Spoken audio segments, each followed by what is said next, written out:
بسم اللہ الرحمن الرحیم۔ السلام علیکم۔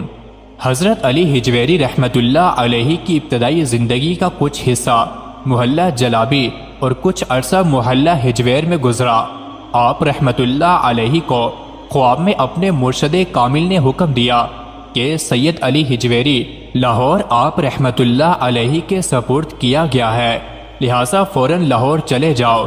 لاہور آمد کے بارے میں بیان کیا جاتا ہے کہ آپ رحمۃ اللہ علیہ 431 ہجری میں غزنی سے لاہور تشریف لائے۔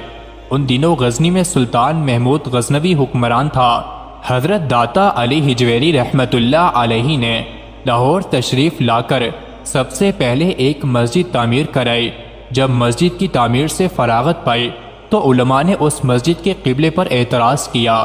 آپ رحمۃ اللہ علیہ نے تمام علماء کو بلایا اور خود امام بن کر اس میں نماز پڑھائی۔ نماز کے بعد تمام حضرات سے فرمایا کہ تم لوگ اس مسجد کے قبلے پر اعتراض کرتے تھے، اب دیکھو کہ قبلہ کس طرف ہے۔ جب انہوں نے نظر اٹھا کر دیکھا تو سب کو قبلہ بالمشافہ بچشم ظاہر نظر آیا۔ اس طرح قبلے کو سیدھا رخ پر دیکھ کر سب معترضین علماء نادم ہوئے اور پھر آپ رحمۃ اللہ علیہ سے معذرت چاہی۔ یہ پہلی کرامت تھی جو لاہور میں آپ رحمۃ اللہ علیہ سے ظاہر ہوئی، اور اس کرامت نے فوراً ہی سارے شہر میں آپ رحمۃ اللہ علیہ کو مشہور کر دیا، اور رفتہ رفتہ تمام پاک و ہند میں آپ قطب القطاب مشہور ہو گئے۔ ایک مرتبہ حضرت علی ہجویری رحمۃ اللہ علیہ کو کسی دریا کو عبور کرنا تھا۔ آپ رحمۃ اللہ علیہ کشتی پر بیٹھ گئے اور سفر شروع کر دیا۔ ہوا بہت تیز چل رہی تھی۔ آپ کے سر کے اوپر ٹوپی تھی۔ خیال آیا کہ ٹوپی اٹھ کر پانی میں نہ چلی جائے، چنانچہ آپ نے ٹوپی اتار کر جیب میں ڈال لی اور ذکر و مراقبہ میں مشغول ہو گئے۔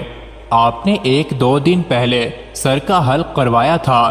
جب نئی نئی ٹین ہوتی ہے تو بڑی خوشنما نظر آتی ہے۔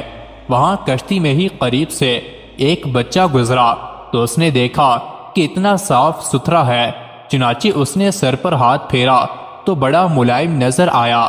اس نے جا کر دوسرے کو بتا دیا۔ اب دوسرا لڑکا بھی ہاتھ پھیرنے کے لیے آیا، اس کو بھی بڑا اچھا لگا۔ اس نے جا کر تیسرے کو بتایا۔ وہ تیسرا ذرا شرارتی قسم کا تھا۔ جب وہ آیا تو اس نے آ کر سر پر ہاتھ بھی پھیرا اور ٹھوکا بھی لگا دیا۔ اس پر باقی بچے ہنسنے لگے۔ یہ اللہ کے بندے اللہ کے ذکر میں مست بیٹھے رہے، انہیں احساس ہی نہ ہوا کہ بچے کیا کہہ رہے ہیں۔ ایک دوسرے بچے نے تھپڑ بھی لگا دیا۔ ان بچوں کی بدتمیزی کو دیکھ کر قریب کے مردوں اور عورتوں نے ہنسنا شروع کر دیا۔ اب یہ شغل بن گیا کہ بچہ آتا اور ان کے سر پر تھپڑ لگاتا اور ساری کشتی کے لوگ ہنسنے لگتے۔ ان کے لیے مذاق بن گیا۔ جب کشتی والوں نے مذاق اڑایا تو پھر اللہ تعالیٰ کو اپنے پیارے بندے کا مذاق اڑانے پر جلال آ گیا۔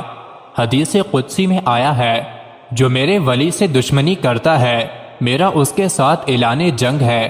چنانچہ جب انہوں نے یہ بدتمیزی کی تو اللہ تعالیٰ نے حضرت داتا گنج بخش رحمۃ اللہ علیہ کے دل میں الہام فرمایا کہ میرے پیارے یہ اتنی بدتمیزی کر رہے ہیں، آپ کی شان میں گستاخیاں کر رہے ہیں، اور آپ کا اتنا صبر کہ اس کو برداشت کر کے بیٹھے ہوئے ہیں۔